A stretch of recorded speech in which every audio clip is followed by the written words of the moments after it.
So he's gone live as well, talking about me. Scott. Okay. All right.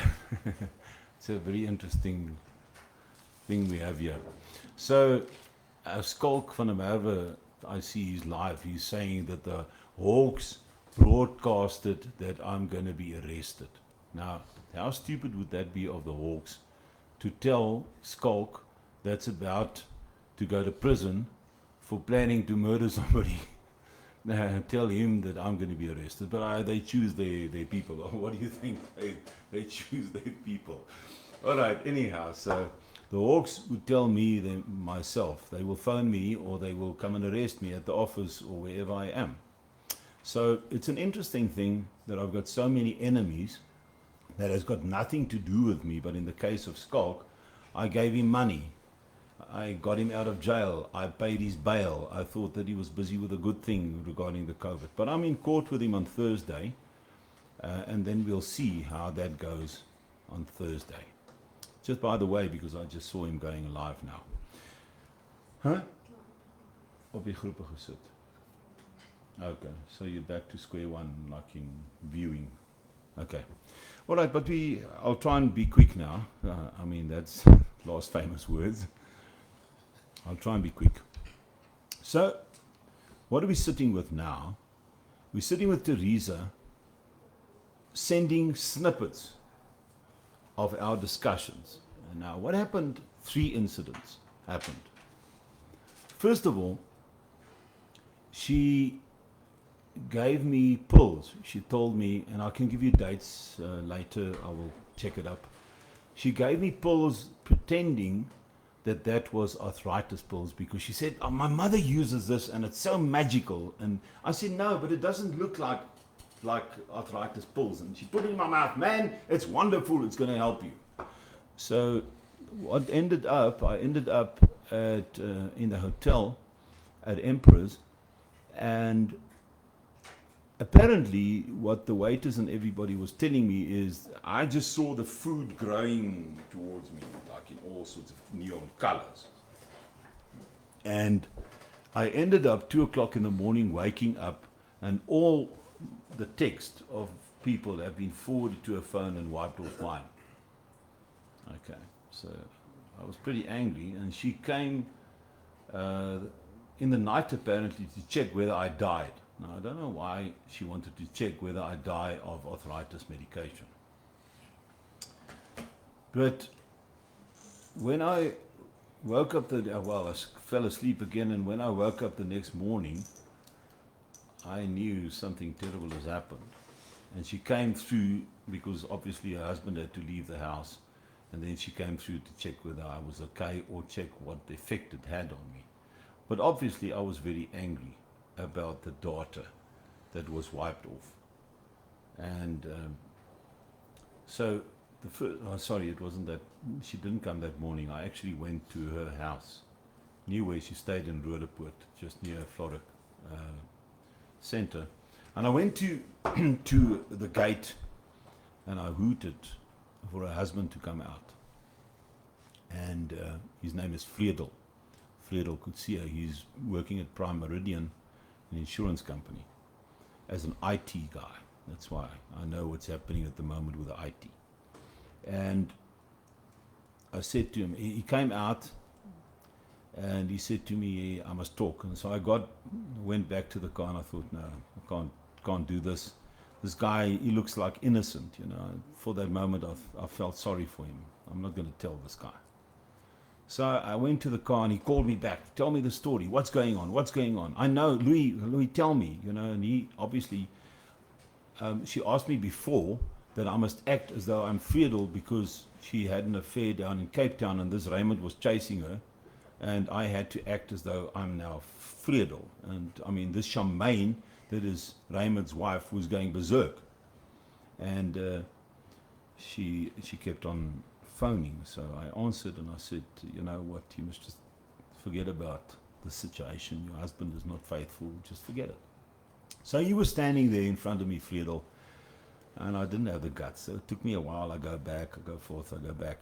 I try and I then plucked up the courage, and I said to him, listen, Friedel, in Afrikaans, tell your wife to leave me alone.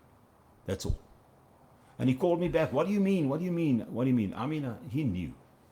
She had how many affairs before? And now she knew. He knew. And I actually felt sorry, but I didn't want to blow the cover.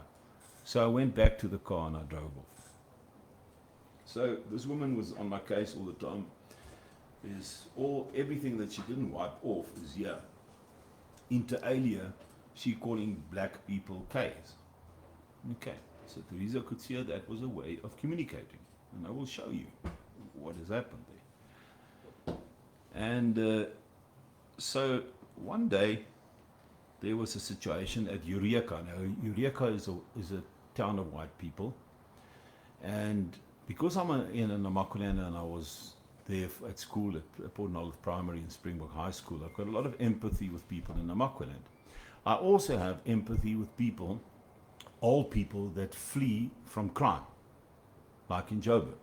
It's got nothing to do with color, but in this case, they were invited to stay on a farm together.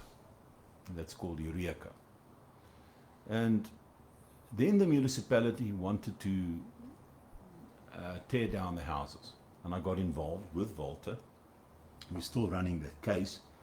Because in a real democracy, you can't just tear people's homes down. Whether they're black, white, yellow, green, doesn't matter.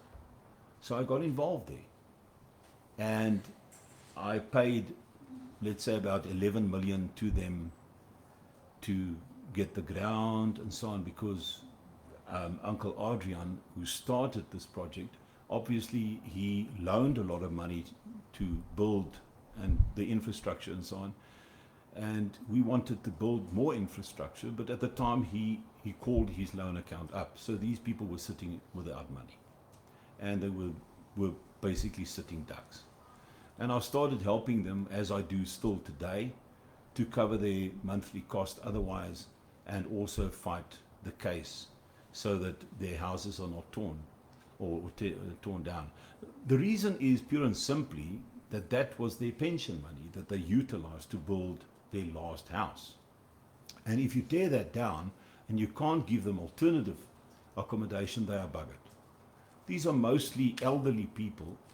And so I got involved, emotionally involved, like I'm getting involved with the Namakwa people and helping them because of poverty. And you must know, Namaqualand is very much divided, because if you've been poor for so long and being used by the mining houses for so long, being shot at, it's worse than Marikana. I've been telling carte blanche, it's far worse than Marikana.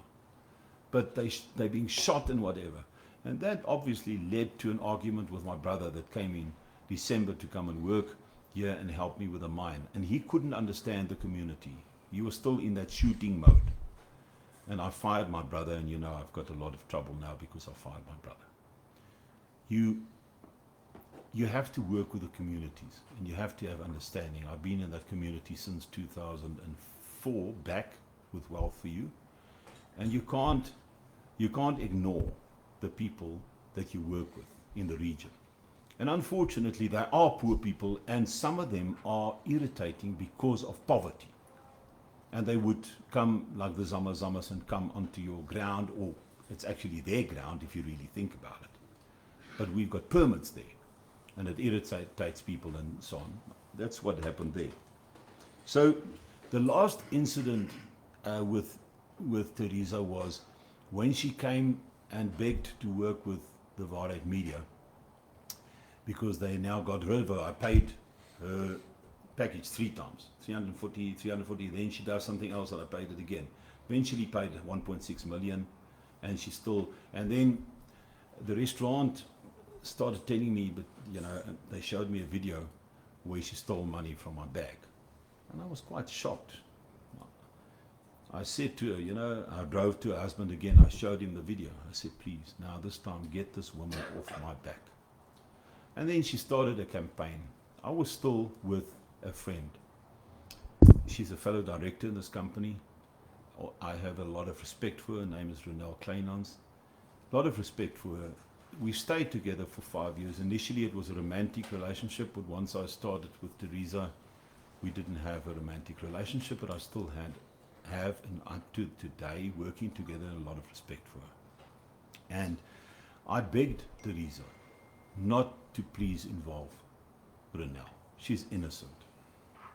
Don't come and, because Renelle before tried to commit suicide by driving into a tree when her husband was unfaithful, and I just felt she didn't need this at all at that stage. And so Teresa sent her 468 pages of communication I had. That caused Renelle to end up in ICU with overdose. I tried to stop her, but when I left later on, she did take the overdose and people took her to a hospital and so on. It was a disastrous situation, and that obviously because I loved Renelle as a person very much.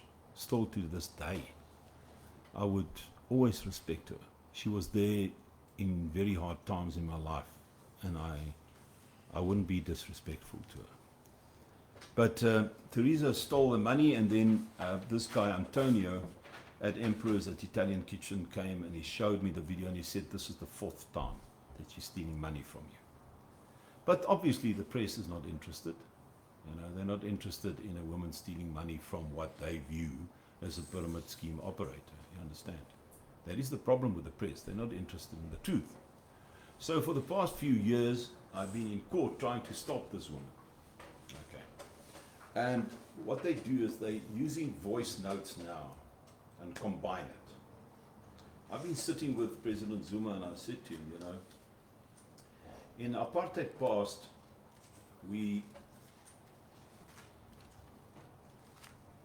if you go through a pothole or the lights go down, you say the K word sometimes, but just privately to yourself, like you say white trash, privately.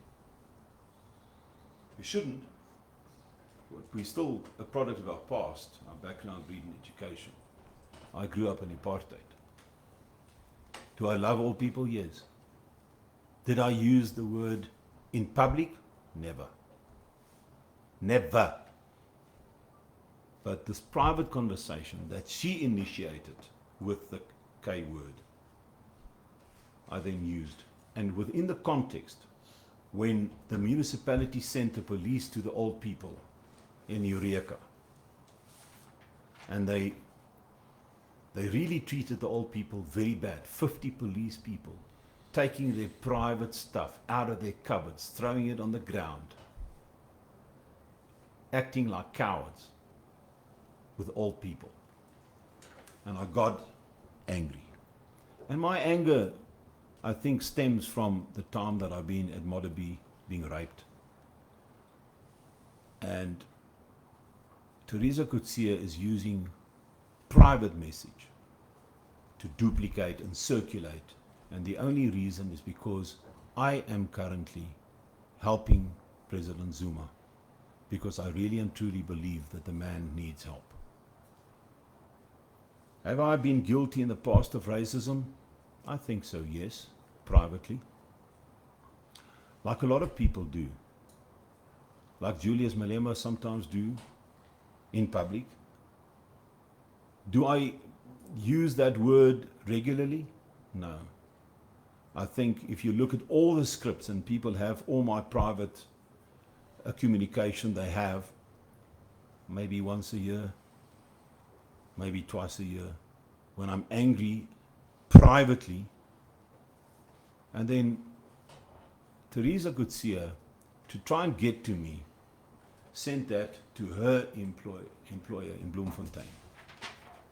And that was on which date? The 9th of February. She was phoning, and then sending that. So that's the 9th of February. Now, remember, this is 2.5 years or 2 years ago. I'm not sure. I will have to check the voice note. Now, she's wiped it off my phone, so she's got my communication before a certain date. So obviously using it and sending it to other people, and then they posting it, and then that goes viral. I'm in court with Teresa how many years now? 2 years?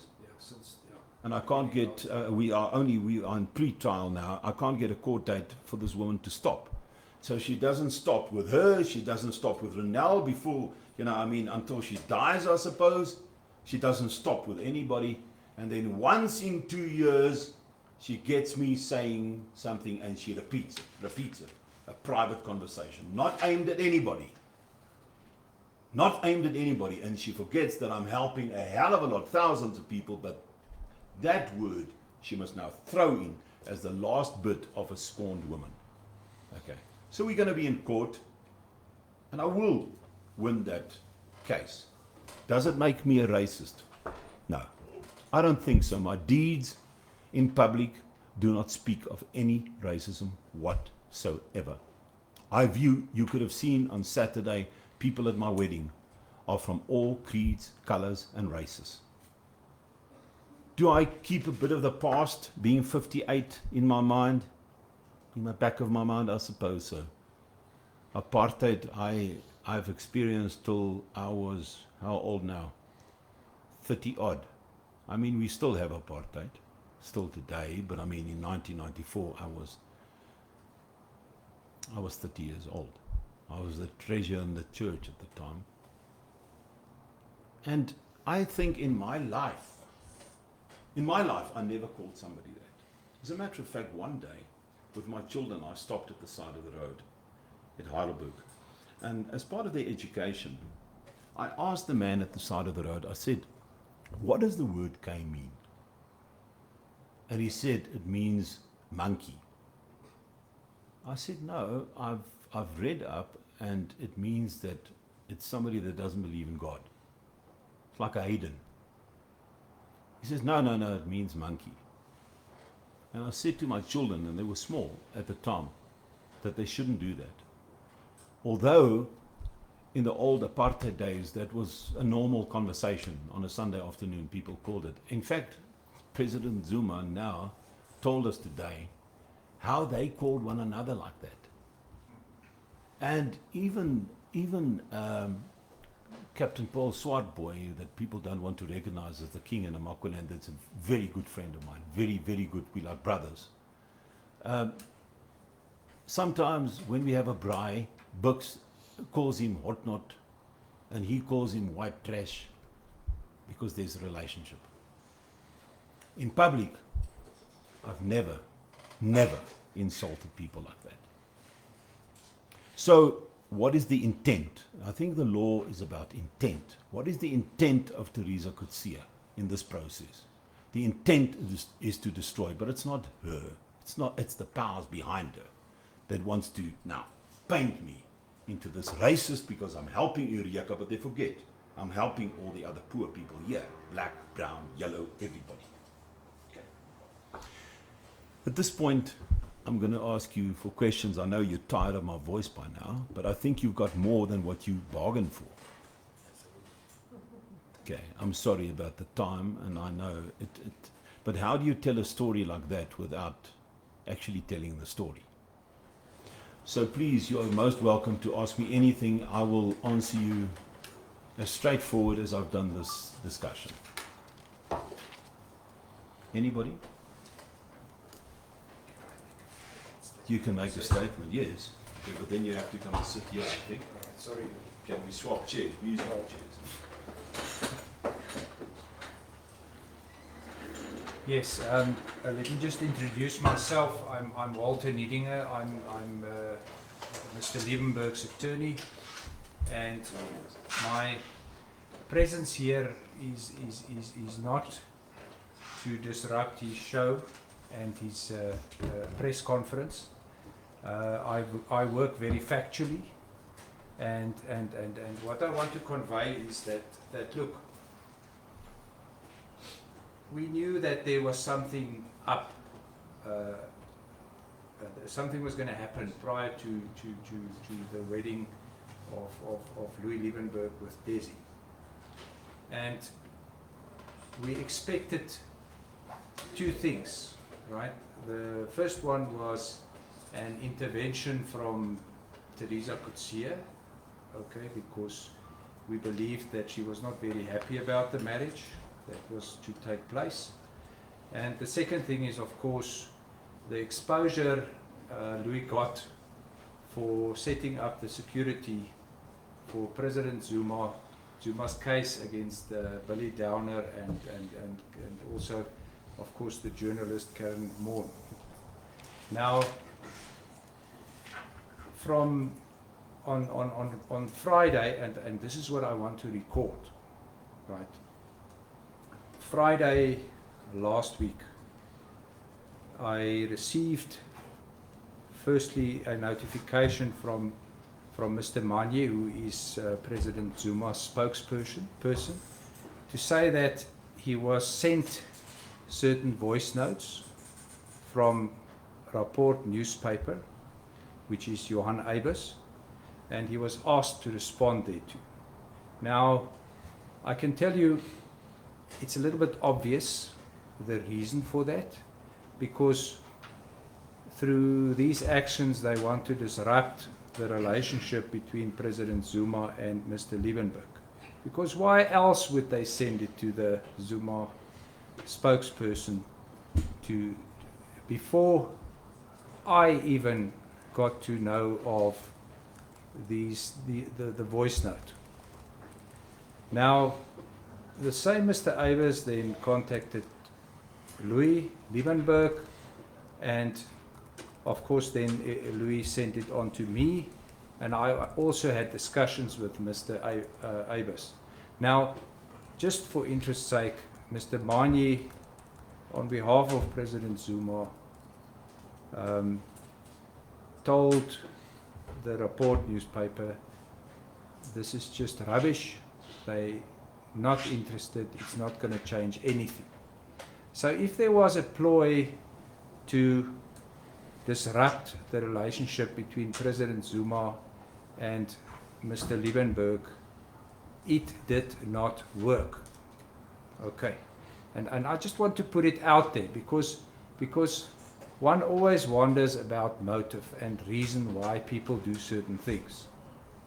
There has to be an alibi. Secondly, when I spoke to Mr. Eibers, I told him exactly this, that he did not want to reveal to me where he got these voice recordings from. I told him, Mr. Lebenberg is getting married tomorrow, which is the Saturday, so the day before his wedding. You now want to come and disrupt the wedding itself, right? And what we did is I wrote a letter to a Rapport newspaper asking them to furnish us with a week so that we can fully respond to whatever they have, right? The reason being, it came out on Friday afternoon. The rehearsal wedding was to start at 6:30 on the Friday afternoon, and then of course on the Saturday was the wedding, so the timing is not right. The letter was sent, and then a response came through the offices of Willem de Klerk, an attorney, who happens to be also the attorney for Karen Moore, to say no, they want to publish. They're not prepared to delay publishing whatever was in the newspaper. What difference 1 week would have made, we don't know, but that we will canvass through other ways. I just want to record what transpired before they continued to publish what was published on Sunday. So it's just my point of view, but it doesn't matter. I'm just conveying to you my interaction with certain media members before it was published. Okay, Louis, now we can go over to you again for questions. Thanks. Walter's been my lawyer for 12 years. He's been my lawyer for my second wife. He was her lawyer, and then I thought he buggered me up so badly that he must now become my lawyer.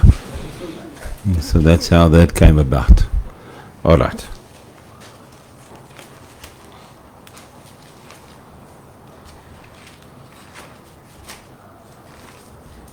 Louis, can I ask a question? You are going to politics. Where will you place yourself? Definitely by the side of President Zuma or one of those. Am I an ANC member? No. Is that what you want to know? I'm not an ANC member. I started a party called the National Economic Fighters with some of the Northern Cape people, Namakwaland people, and we campaigned 3 weeks. We just for 3 weeks before the local elections, and we got 2 or 3 councillors. It was 3 initially, I think. With reshuffling, it became 2 councillors. We've beaten the DA in the towns that we've focused our energy on. One seat in Richtersveld and one in Kammersberg. Yeah, 1 seat in the Richtersveld, 1 in Kammersberg. So, yes, so we were pretty successful. I think what I would like to do is spend, maybe my health is not very good, but spend in 2024 and a few years on, until God gives me a bit of breath and life after that, is that I would like to spend my time in making this country a bit better. I will be the Julius Malema, the white Julius Malema shouting in Parliament. I think you could have gathered that this afternoon. So we need more colorful people than Pieter Groenewald and all those nerds. We need proper politicians, also for the Boere. So that's what I'm planning to do. Yeah, just 2 questions, Louis. In the aspect of the K word, I just need to find out from you, man. You say your usage of the word was in a private space, yeah? And you have never publicly. Never. You have never publicly said Never. that, correct. Absolutely correct. It, as far as I can recall, it was a WhatsApp. Okay, I used it after she used it. So wouldn't you constitute that? Isn't that in your?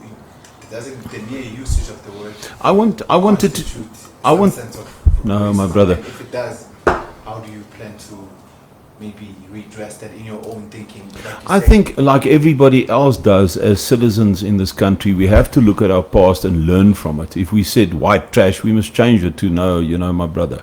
I'll tell you something, which you can go and check out. If you go and check the security that as you enter the estate where I stay in Bronkhorstspruit on the dam, and you ask the security there for the past 5 years, how do I treat them? They honor me like you can't believe. I invite you to go there and ask any security, and then also the 3 people working at my house. Beautiful people. 3. Go. In fact, when they saw this in the papers, they came to me and said to me, "Do you want us to go and witness that you've never done that?" And I said, "No, Sana, no, Cindy, no, Jabu. You don't have to do that. If you can go and check, I look after them like I look after myself. I respect everybody." This woman has been provoking me for a number of years, as I say. Even continue after this two years or whatever that we try to get in court. She keeps on provoking me, and she's bringing up bad memories in my mind. And the fact of the matter is, I still have to see the original text, the original voice note, but it was never in the public space. What she did is sent it to her employer, which then, and the employer said, "Now tell me, is that how you, the guy that you're going to get married with, is that your type of thing?" And after 5 years of being inducted in the Hall of Fame in her estate agency company where she worked, she left because of embarrassment.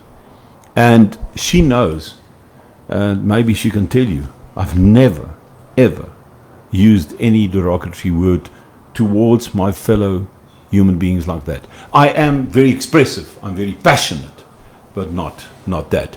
And I think what I've asked the paper, and what I've asked Johan, is bring me the original text and show me how it got into the public space. Just show me how it got there. And the proof will be that it was a private discussion with this woman that was haunting me for 2.5 years. I mean, and never wanted to leave me alone. And took money and money and money and money from me all the time. So why, if that happened 2 or 3 or 2.5 years, I'm not sure. They must give us the date. If that WhatsApp was sent to her in private conversation 2.5 years ago, or however long, 2 years ago, I'm not sure, because I haven't got it. I've asked them to produce it in the original format, which she spoke to me. Suddenly, from the 4th of October, suddenly she started speaking after months and trying to provoke me again, which I didn't fall for. You know, the question is, what is the motive, as he says? Secondly, show me the original text and or WhatsApp message, voice message, and how did it get onto the public domain? Is it planned? It's been there for 2 years or 2.5 years. Why now? Louis, if I may, I mean, I know you pretty well. Yes. And you've got a homeless shelter that you've been supporting for many years. Oh, yes. And you take homeless people off the street, black and white. Yes. And Muslims, you've had everybody at your Yes. homeless shelters. Yes. And you've been feeding them for many years. Yes. So I personally cannot use the term racist in any way to you, because a No, racist, nobody could. a racist would never help people from other races, and you help everybody. And I suppose you remember- get all forms of racism. But I remember the time the lady gave you that tablet. Yes. I remember. Yes. Because I was with you at the time. Yes.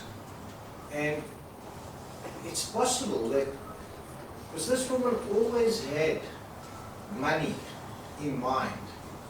Yeah. When you got that video footage from Antonio, Yes. I saw the video footage and I still said to you, charge this woman, Louis. No, I did call out the police. The police came to Emperor's the next day. And when she was,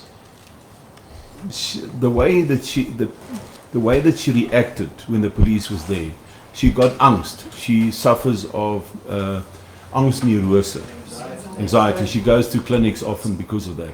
I just felt.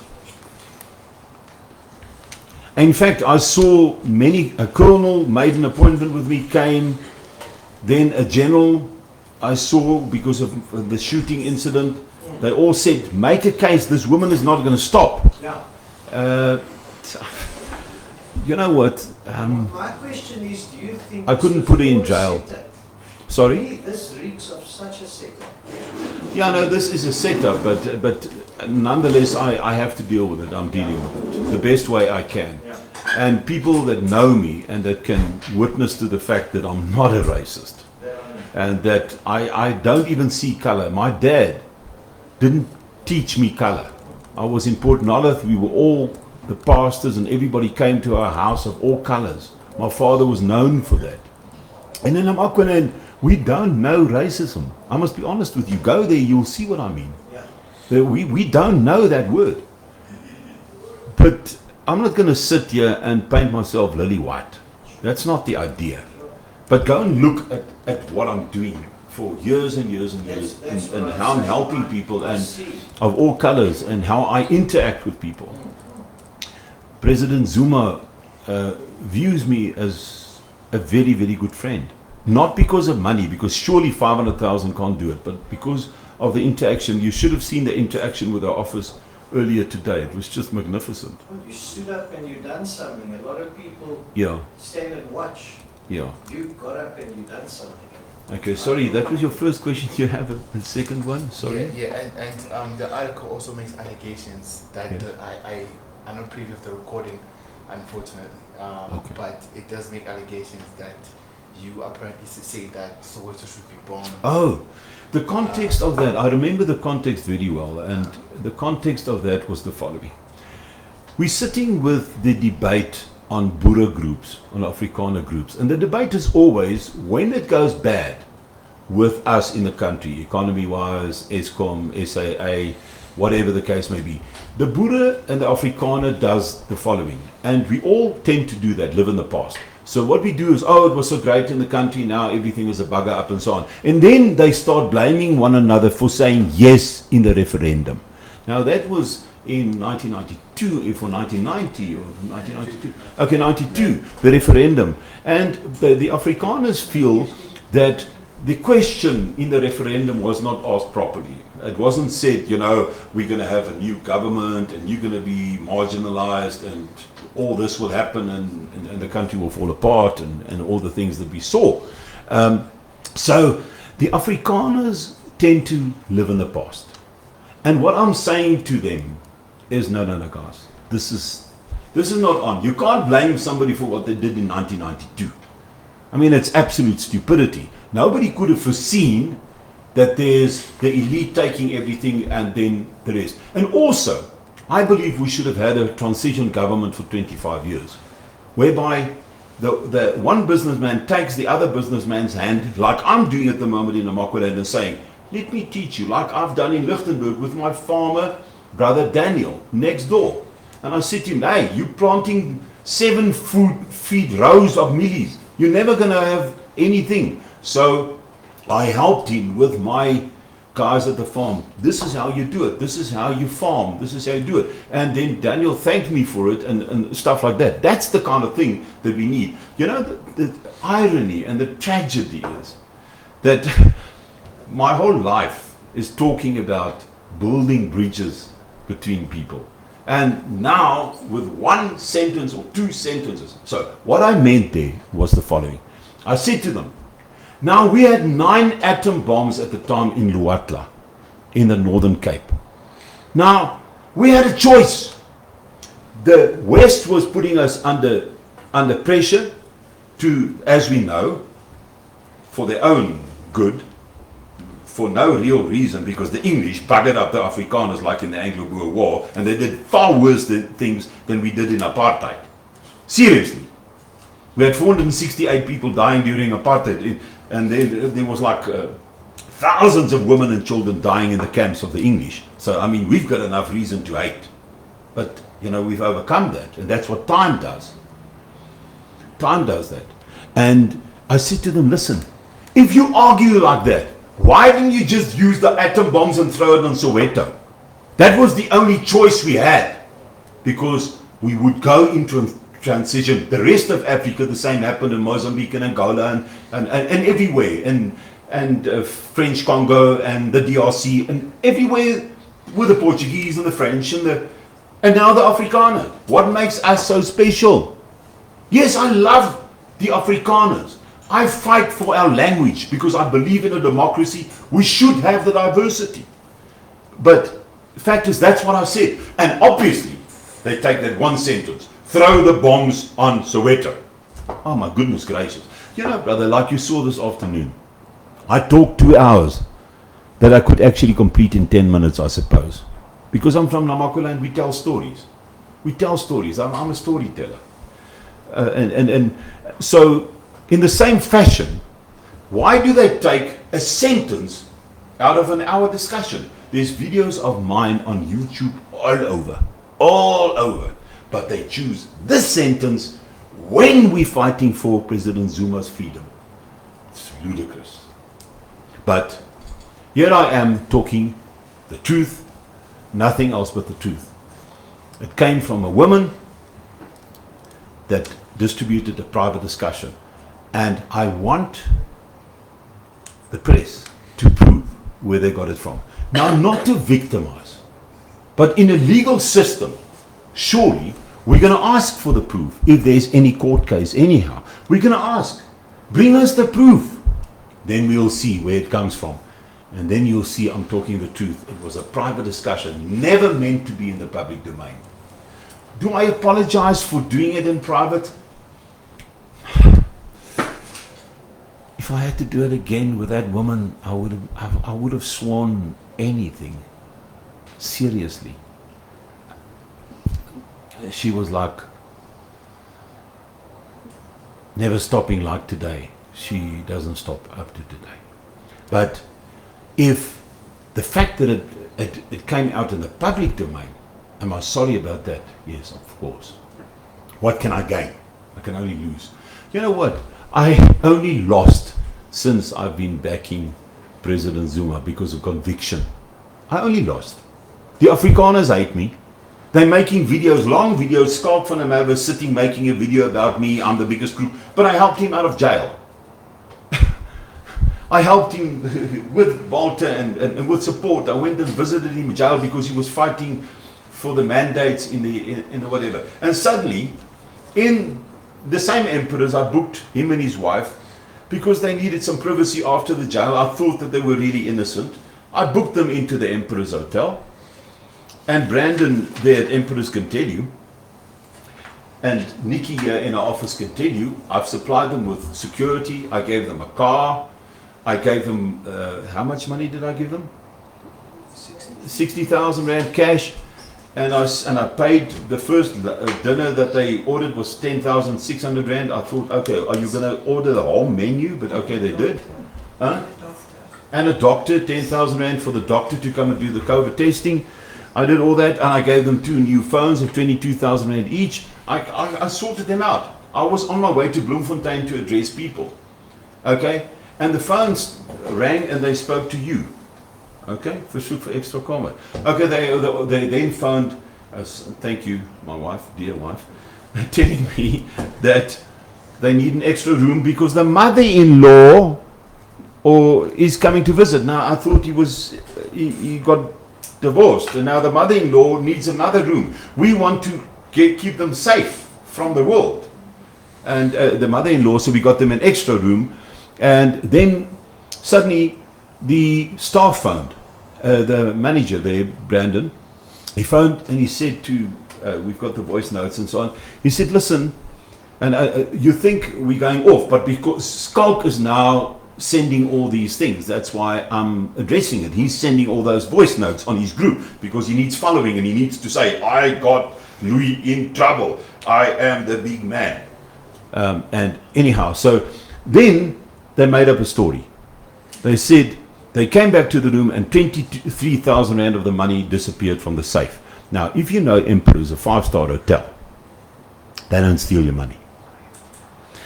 What they also left was a letter that Leonie, Skalk van der Merwe's wife, left a letter.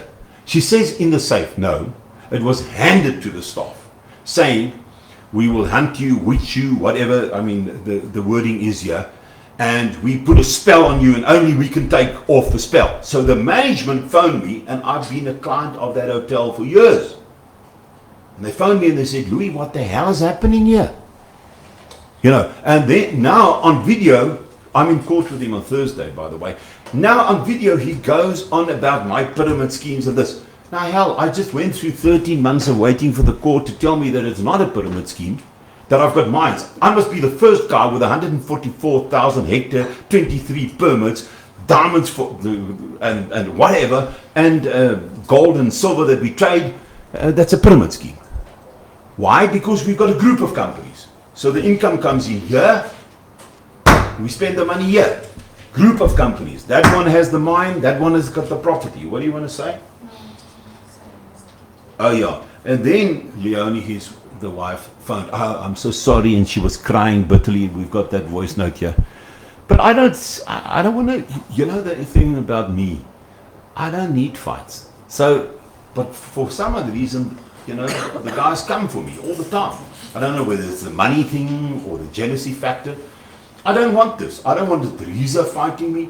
I don't want the Skalk fighting me. I don't want anybody fighting me. All I want is to pull together the poor, the wealthy, put this partnership together and make money and don't allow all the rich people to take it all. That's all. That's all I want. Now they've got me on one word in how many years? But I invite the press to go to my house without me being there. And I'm going to go on honeymoon for 8 days. My back can only take 7, but I'll push the one day.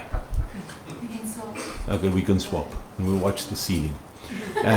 But the fact is, I'm going to go for 8 days.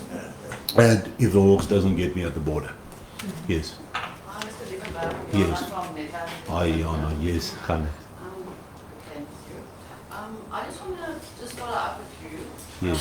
A colleague of mine wrote a story a long time ago where Veronica van Dijk, Yeah. she is the DL, The, DA, sorry, the DA, shadow minister of Dambord, Skilly and Veerpyltjies or Veerpyltjies. And apparently, Veronica, it was in 2020 that they handed you to the Human Rights Commission for Yeah. apparently mocking President Zuma. Yeah, I still mock him as you saw today. And I don't know if it was a direct quote, but saying that basically that being black gives you license to be No. corrupt. I was talking about BEE at the time and the way that BEE works and who's the presiding officer. So I made a satire about him and I said, hey, my fellow citizens and people in the school, and I'm the headmaster, and what I want to tell you about is how to make money. We're going to do a BEE deal, and then I take the money and all of you will be poor still, which is the case. Which is the case. So I made a satire about South Africa and the way that BEE is conducted. So who's sitting with the money? Ramaphosa is one of the wealthiest people in the country. He owns everything, from McDonald's to the banks, and he owns everything. Where did he get it? The Oppenheimers gave him $600 million. Okay, so is that now corruption or not? I don't know. I can't tell you. But what I know is that the man within 25 or 30 years, billionaire, one of the wealthiest men in Africa, and the same with his cousin. And the question is, what happened to the people that's on SASA? What's happening to the 350? So I was making a satire, a joke about what everybody believes. And you know, at the time, they've placed it on all the newspapers. And I had thousands of responses on that, and all was positive, because that is what we believe. Now, in a democracy, why can't we criticize the president if we think he's an arsehole? Why can't we do that? He's the president. He should be able to take it. I take criticism every day. They mock me all the time. And I made a satire. And let me tell you something. The Human Rights Commission decided it was trivial. Veronica van Dijk has been haunting me the same type of thing for 4 years. Her child is a smuggler of diamonds. Okay, in the Namaqualand. Everybody knows that. She's protecting him all the time. And fighting with me and acting as though I am buying from the Zamazamas, which I am not doing. I am not buying from the Zamazamas. Okay, we did before when the beer said work, this, that, and then obviously if they say work, then you can buy. But then since then I've been in court with them. They can't show a finger that I'm buying from illegal miners. I help them. I give them food. I give them help, because let me tell you, it's dismal circumstances. If you think we in some of the mines in that area, you take out about 5 carats per 100 ton in that specific area. It's harder, it's deeper, and so on.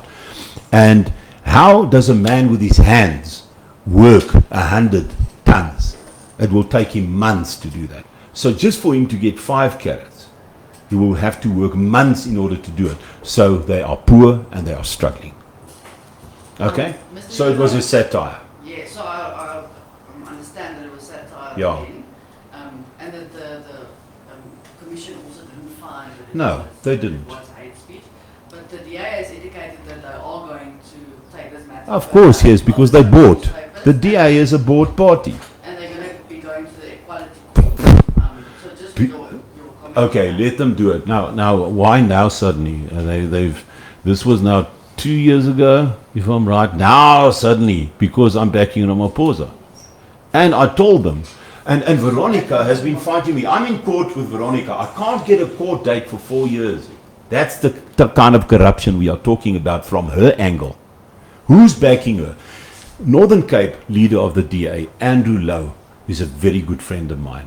And we became friends when I took Eureka, the White Town guy, and I took the king of Namaqualand, or the king to be crowned, or whatever you would like to call it, Paul Swart boy from the Bonwell Swart tribe.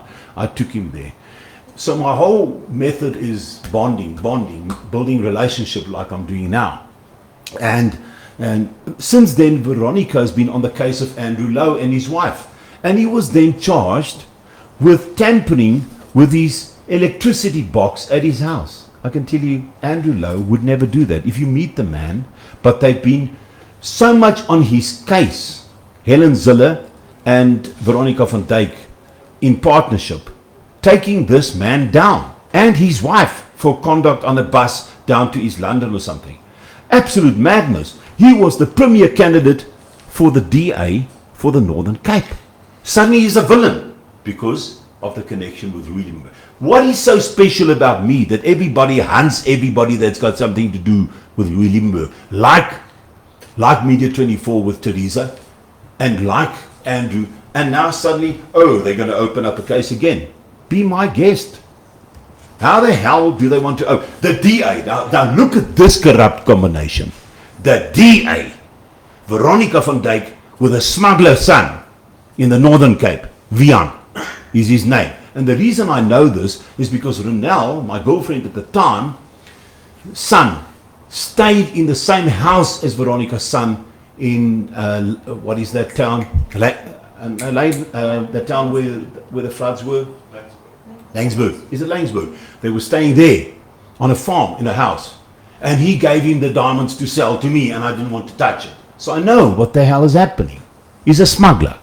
Okay, so I've been saying that for years, but obviously the police doesn't look at that because she's an upright citizen of the DA. And the minute I beat her in the National Economic Fighters and so on, I stand up for the community. And she said, no, I'm misusing the community. Divide all the time. That's what she's doing in the Namaqualand. What has she done for the people? Has she done anything like I've done for the people? But okay, so what's their case this time? The DA. So they're going to, the Human Rights Commission finds that talking about in the satire terms, okay, now let me tell you, the news as I say is that Ramaphosa instructed Beketsele, okay, and it comes directly out of his household, to arrest me and put him in jail. So I suppose my chance of not being arrested is not good because of all the corruption in the country that Ramaphosa causes. So I will make another joke about him. This time it will be about the corruption of at the Human Rights Commission of the DA. Now tell me something. Is the DA and the ANC the same party? Why the hell does Veronica van Dijk fight for Ramaphosa's rights? Is he not man enough to fight for his own rights? Ramaphosa hasn't got in his car. You know when these blue lights go on the highway, I get so pissed off. And I think we are paying the tax. We are the citizens. And you're driving us off the road here. What the hell's happening here? You've got 50 cars, blue lights, everything. We must just pass as though we are like second-rate citizens. What crap is that? And now, what's worse is that the DA and the ANC is the same party, it seems. Because the DA is now fighting for the rights of the ANC. Where does it leave us? There's no democracy. There's no opposition. If there was opposition, let's ask a question. Now, with this pandemic, AfriForum and all these other clowns, okay? I've asked to see them and they can't see me because they're too busy. I've given them 60,000 rand a month but they can't see me.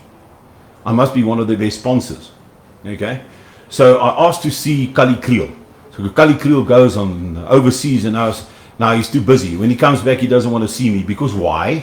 I'm going to ask him the questions that I'm asking today. Pure questions about democracy. Okay, so AfriForum doesn't protect their citizens. We're getting the jabs, Now you can have your own thinking about that. But like, I'm not a jab guy. I'm not a jab guy. And I don't believe it's good for us. And I don't believe we must jab 5-year-old children. So that's why I supported Scott to an extent, which he misused. So I've got a view on that. That's democracy. We should be able to have a view on it. So here comes AfriForum and the whole crowd. Not one of them gets up in Parliament and say, hey, like that joke of the guy at the bar. Ek is Pietie, ek wil net iets sê. Pietie Groenewald is my naam. I'm part of the Afrikaner leaders. So he didn't stand up and say, Mr. President, I'm not happy about that. We haven't done the research about the bloody thing. Our people are dying of blood clots and everything and heart attacks. No, Mr. President. We agree with you. So there's the same bloody party. You know why they are so shit scared to lose their position as cabinet ministers? And here's the stats. If a cabinet minister lose their job today, in 2 months' time they'll be in the shack because they spend so much money and they don't have any cash in reserve. I know because I deal with them. This is the thing about our democracy. We are too afraid to talk because Ramaphosa is going to arrest you. You know what was said to me directly? You're either going to be killed, which they're trying to do now the past 3 times, or he's going to put you in jail, you're going to be raped or whatever again. This is a democracy. Why must I be put in jail after 13 months in court showing that I'm innocent? For what? For exactly what? This is the manipulation that goes on here. Power corrupts. And absolute power corrupts absolutely. And Ramaphosa is absolutely corrupt. And his whole police, except I've made a call to Beketsele. I've made a call. I want to hear. And he says, okay, he'll talk to me. I want to hear. Now, why you want to arrest me? You've gone through court. You want to take my assets away. You want to do what? To scare all people that do business with me? Is that democracy? So, I'm giving you far more than what you asked for, Jana. We're sitting in a country where we are fearful. The citizens are fearful to speak up. We are sitting in a police state, and the poor are getting poorer, and the middle class are falling away. We have such big trouble with the economy, and we worry about a word that was sent on public forum by somebody that never uses the word. You understand? In a private conversation, maybe once in 20 years. This is the situation we're sitting in. So, I've been shot at. I'm asking Ramaphosa, when the hell are you going to protect your citizens like me? Why do you allow people to hunt me down on social media and form one enemy group after the other, and I can't protect my human rights, and you want to... What a fucking joke. You want to take me to the Human Rights Commission. Have you seen the shit that they talk about me? You know, the other day, there was a voice note that you maybe not have heard. I was fighting with him. I found him. I was in Port Nullah. He was sitting down in the Cape with my brother that fights with the community, and we're trying to just calm him down. He's not in England. He's here. So just like understand the community. And he will tell you that, you know, about the insides. We went down, and his friend, my brother's friend, agreed with him. He was present that my brother's wrong. He's totally wrong. Apologize to your brother. But no, he doesn't. Okay, let's leave that for the moment. So, I speak to Walter because I've been struggling to get Veronica van Dijk to stop. I mean, you've never seen a shadow minister of nothing, of absolutely nothing and bugger all, interfering in the mineral wealth of our country. I mean, sport and recreation. Does she understand what that means? She's a minister of sport and culture. She's got no culture. So, the sport remains, and she's... So, I don't think sport is involved either. The only thing is smuggling and corruption. That's the only thing that's involved in the Namaqualand. And she hasn't even met me. She saw me at a distance with her when I was still with Renelle. And she took a picture of us and put it on Facebook. If you read what enemy groups are writing about me, about my wife, sending pictures to my children of a beheaded Louis, and stuff like that, and I'm not acting because I can't be in court all day long. It's cookie 1, doers number 3, cookie 5, what the hell? I mean, mention every time they've got a different name and different creed, and they can do whatever to me. Where's Ramaphosa then? Where is Veronica then? In fact, she's part of that business for years, breaking me down. For what? Can they not accept democracy? Can they not accept the rule of law? Can't they accept that a judge said the man is not guilty? Now they want to make my people panic. Let me tell you something. To keep 40,000 people happy that gives you money every day is not a joke. but I'm doing it. Why? Why? I'm progressing. I'm giving them money. I'm paying out. I've paid over 3 billion the past year. You think that's somebody that's going to run away with money? I'm used to money. I can only wear one pair of shoes, have one shirt, and have one house. That's all I can handle at one stage. The rest I must give to the poor. And if this company doesn't work, I will sell it all and give it to the people. I will sell whatever I've got. I've done it before, I'll do it again. I'm not here for the money. Why are they chasing me? They're chasing me because there's no democracy. There's corruption from the bottom to the top. The only man that is not corrupt is the one that they crucify for the past 22 years. You see, if you look at what the papers are saying, Johanna, for 22 years, Zuma down, Zuma down, Zuma down. Okay, let me ask you one question. What have they proven against the man in 22 years? Would you like to say to me that Ramaphosa as a deputy president sat there for years and he didn't know anything? He didn't know a thing. He's not taking responsibility. That's the first question the ordinary citizen in the mind of Zondo will ask.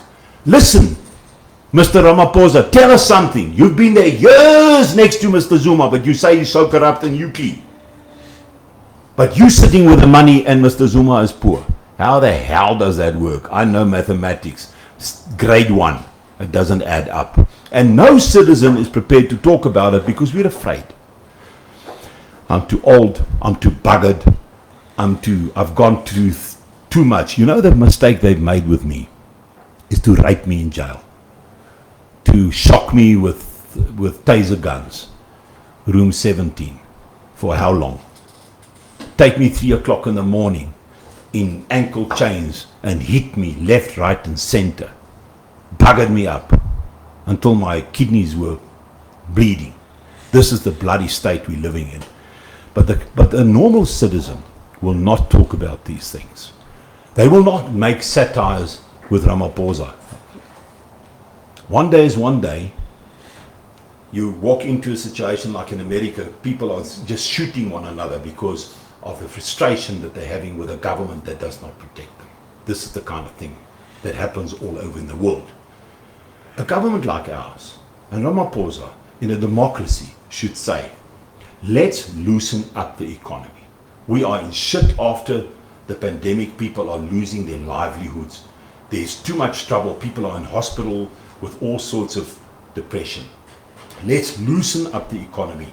Let's allow the citizens. Let's bring in the Zamas. Let them work with the junior miners. Let's work it. Because what are they going to do? Go to the bank and ask for a 10,000 rand loan, and then the bank says to them, bring security for 10,000 before you give it. How the hell are they going to buy a mine for 200, 300, 500 million? The only way to do it is if the citizens stand together and they say to themselves, like Julius Malema, put the mineral wealth back in the hands of the ordinary people so that we can make this economy work. And I'm doing it. And because I'm doing it, I'm the villain. Can I ask you, Chris, and you're about to leave, can I ask you, in your conscience, think about this situation. This man is helping a lot of people. This one sitting in front of you. He's helping a hell of a lot of people. He's starting to buy up mines, take over all the beers, put the mineral wealth in hands of the people, employ the people. Okay, yeah, there, okay, everywhere, employing the people, helping people.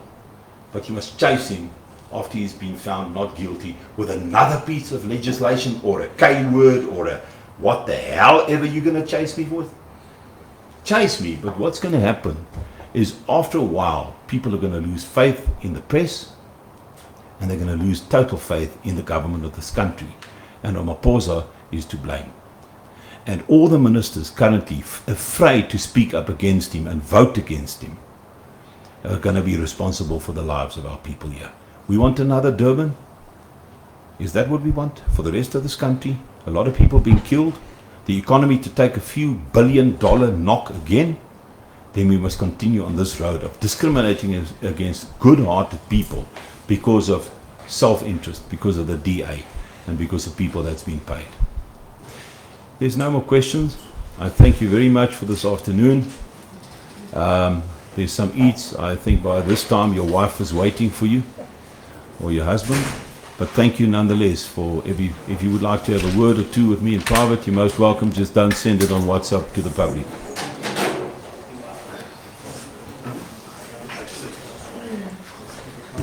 Dankie julle.